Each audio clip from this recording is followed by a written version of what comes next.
ನೇಪಾಳದ ಸರ್ಕಾರ ತೆಗೆದುಕೊಂಡಂತಹ ಅದೊಂದು ನಿರ್ಧಾರ ಇವತ್ತು ಸರ್ಕಾರನೇ ಬುಡಮೇಲಾಗೋ ರೀತಿ ಮಾಡಿದೆ. ಪ್ರಧಾನಿ ರಾಜೀನಾಮೆಯನ್ನು ಸಲ್ಲಿಕೆ ಮಾಡಿದ್ದಾರೆ. ಇವತ್ತು ಸಂಜೆ 5 ಗಂಟೆಗೆ ನೇನು ಕೆಲವೇ ಕ್ಷಣಗಳಲ್ಲಿ ನೂತನ ಪ್ರಧಾನಿಯ ಆಯ್ಕೆಗೆ ಮೀಟಿಂಗ್ ನಡೆಯುತ್ತೆ.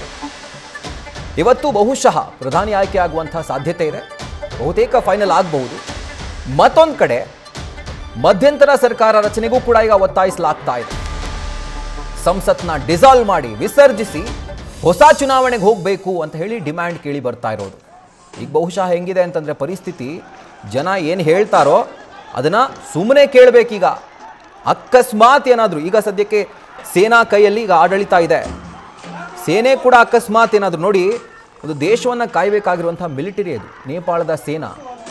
ಆ ಸೇನೆನೇ ಹೆದರ್ಕೊಂಡು, ಜನರಿಗೆ ಹೆದರ್ಕೊಂಡು ಯಾವ ರೀತಿ ಓಡಿ ಹೋಗ್ತಾ ಇದೆ ಅಂತ ಅಂದರೆ ಅಷ್ಟರ ಮಟ್ಟಿಗೆ ಜನ ತಿರುಗಿ ಬಿದ್ದಿದ್ದಾರೆ. ಕಲ್ಲು ದೊಣ್ಣೆ ಯಾವುದು ಸಿಕ್ತಿದೆಯೋ ನೇಪಾಳದ ಸರ್ಕಾರದ ಪ್ರತಿನಿಧಿ ಅಥವಾ ಸರ್ಕಾರದವರು, ಇವರು ಆರ್ಮಿಯವರು ಅಂತ ಗೊತ್ತಾದರೆ ಸಾಕು, ಸಿಕ್ಕಲ್ಲಿ ಎಳೆದಾಡ್ಕೊಂಡು ಹೊಡಿತಾ ಇದ್ದಾರೆ. ಆ ಮಟ್ಟಿಗೆ ಅವರ ಸಿಟ್ಟು ಸೆಡವು ಎಲ್ಲ ಸ್ಫೋಟ ಆಗಿರೋದು. ಅದೇ ಒಂದು ನಿರ್ಧಾರ ಅಂದರೆ ಕೆಲವೊಂದಷ್ಟು ಒಂದು ರೂಲ್ಸ್ ತಂದಿದ್ರು ಅವರು. ಹಿಂಗೆ ಮಾಡಬೇಕು, ಒಬ್ಬರು ಪ್ರತಿನಿಧಿ ಇರಬೇಕು ಪ್ರತಿಯೊಂದು ಆ್ಯಪ್ನಲ್ಲೂ. ಅಂದರೆ ಫಾರ್ ಎಕ್ಸಾಂಪಲ್ ಫೇಸ್ಬುಕ್ನ ಒಬ್ಬರು ಪ್ರತಿನಿಧಿ ರಿಜಿಸ್ಟರ್ ಮಾಡ್ಕೊಳ್ಬೇಕು ನೇಪಾಳದ ಇನ್ಫಾರ್ಮೇಷನ್ ಆ್ಯಂಡ್ ಬ್ರಾಡ್ಕಾಸ್ಟಿಂಗ್ ಮಿನಿಸ್ಟ್ರಿಯಲ್ಲಿ. ಆ್ಯಂಡ್ ಅವರ ಕಂಟ್ರೋಲಲ್ಲಿ ಏನೇನು ಹೋಗುತ್ತೆ, ಫೇಸ್ಬುಕ್ನಲ್ಲಿರ್ಬೋದು, ಸೋಷಿಯಲ್ ಮೀಡಿಯಾಲಿರ್ಬೋದು, ಎಲ್ಲವೂ ಕೂಡ ಸರ್ಕಾರದ ಕಂಟ್ರೋಲಲ್ಲಿರುತ್ತೆ. ಅದರ ಜೊತೆಗೆ ಕಡ್ಡಾಯವಾಗಿ ಆ ರೂಲ್ಸ್ ಏನು ಹೇಳ್ತಾರಲ್ಲ ನೇಪಾಳ ಸರ್ಕಾರ, ಅದೆಲ್ಲದಕ್ಕೂ ಈ ಸೋಷಿಯಲ್ ಮೀಡಿಯಾ ಪ್ಲ್ಯಾಟ್ಫಾರ್ಮ್ಗಳು ಒಪ್ಕೊಳ್ಬೇಕು ಅನ್ನುವಂಥ ರೂಲ್ಸ್ ತಂದಿದ್ರು. ಯಾರು ಕೇಳ್ತಾರೆ? ನಮ್ಮ ದೇಶದಲ್ಲೇ ರೂಲ್ಸ್ ತಂದಾಗಲೇ ಕೇಳಲಿಲ್ಲ. ಫೇಸ್ಬುಕ್ ಆಗಲಿ ಅಥವಾ ಟ್ವಿಟರ್ ಆಗಲಿ, ಎಕ್ಸ್ ಈಗ ಸದ್ಯಕ್ಕೆ. ಸೊ ಆಗ ಕೇಳಲಿಲ್ಲ, ಬ್ಯಾನ್ ಮಾಡಿದ್ರು. ಬ್ಯಾನ್ ಮಾಡಿದ್ದಕ್ಕೆ ಈ ರೀತಿ ಆಗಿದೆ. ನೇಪಾಳದಲ್ಲಿ 26 ಆ್ಯಪ್ಗಳು ಬ್ಯಾನ್ ಆಗಿದ್ವು. ಏನಕ್ಕೆ?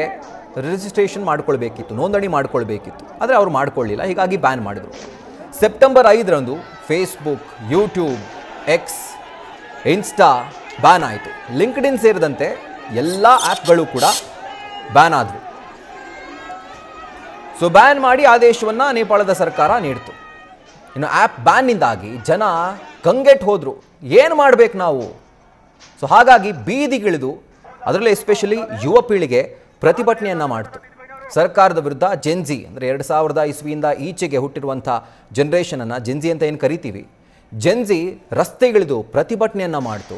ಹಿಂಸಾಚಾರವನ್ನು ಭುಗಿಲೇಳುವಂತೆ ಮಾಡ್ತು. ಬ್ಯಾನ್ ತೆರವು ಮಾಡಿ ಭ್ರಷ್ಟಾಚಾರ ಕಡಿವಾಣ ಹಾಕಿ ಅದನ್ನು ನಿಲ್ಲಿಸಿ ಅಂತ ಆಗ್ರಹಿಸಿದರು.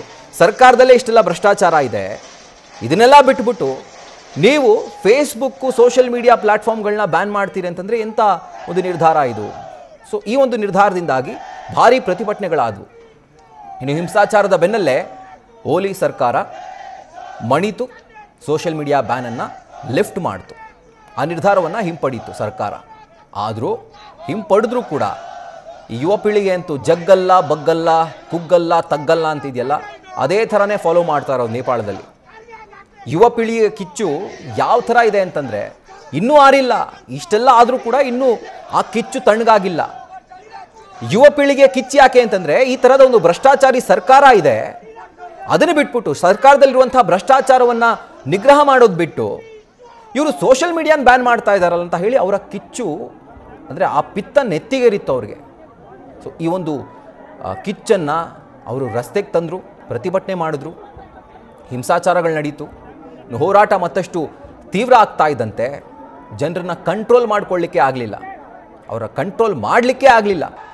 ಪ್ರಧಾನಿ ನಿವಾಸಕ್ಕೆ ನುಗ್ಗಿದ್ದಾರೆ. ಪ್ರಧಾನಿ ನಿವಾಸ ಸೇರಿದಂತೆ ಹಲವೆಡೆ ಪ್ರತಿಭಟನಾಕಾರರು ಬೆಂಕಿ ಹಚ್ಚಿದ್ದಾರೆ. ಪಾರ್ಲಿಮೆಂಟ್ಗೂ ಕೂಡ ಬೆಂಕಿ ಹಚ್ಚಿದ್ದಾರೆ. ಆ ಮಟ್ಟಿಗಿದೆ ಅವರ ಆಕ್ರೋಶ. ಇನ್ನು ಹಿಂಸಾಚಾರ ಯಾವಾಗ ಔಟ್ ಆಫ್ ಕಂಟ್ರೋಲ್ ಹೋಯಿತೋ, ಸರ್ಕಾರಕ್ಕೆ ಇನ್ನು ಕಂಟ್ರೋಲ್ ಮಾಡೋಕ್ಕಾಗಲ್ಲ ಅಂತ ಯಾವಾಗ ಗೊತ್ತಾಯಿತೋ, ತತ್ಕ್ಷಣ ನೇಪಾಳದ ಪ್ರಧಾನಿ KP ಓಲಿ ರಾಜೀನಾಮೆ ಕೊಟ್ಟು ದೇಶದಿಂದ ಎಸ್ಕೇಪ್ ಆಗಿದ್ದಾರೆ. ಕೇವಲ ಪ್ರಧಾನಿ ಅಷ್ಟೇ ಅಲ್ಲ, ನೇಪಾಳದ ಪ್ರಧಾನಿ, ಅಧ್ಯಕ್ಷರು, ಸಚಿವರುಗಳು, ಅಧಿಕಾರಿಗಳು ಎಲ್ಲರೂ ರಾಜೀನಾಮೆ ಕೊಟ್ಟು, ಎಷ್ಟೋ ಜನ ರಾಜೀನಾಮೆನೂ ಕೊಟ್ಟಿಲ್ಲ, ಪ್ರಾಣ ಉಳಿದ್ರೆ ಸಾಕು, ನನ್ನ ಕುಟುಂಬ ಸೇಫ್ ಆಗಿದ್ರೆ ಸಾಕು ಅಂತ ಹೇಳಿ ಕುಟುಂಬ ಸಮೇತ ನೇಪಾಳದ ಕಠ್ಮಂಡುವನ್ನು ತೊರೆದು, ಅದೇನು ಹೆಲಿಕಾಪ್ಟರ್ನಲ್ಲಿ, ಬೈ ರೂಟ್ ಅಲ್ಲ, ಹೆಲಿಕಾಪ್ಟರ್ನಲ್ಲಿ ಎಸ್ಕೇಪ್ ಆಗಿದ್ದಾರೆ. ನ್ಯೂಸ್ ಫಸ್ಟ್ ನಿರ್ಭೀತಿಯಿಂದ ನಿಮ್ಮ ಪರವಾಗಿ.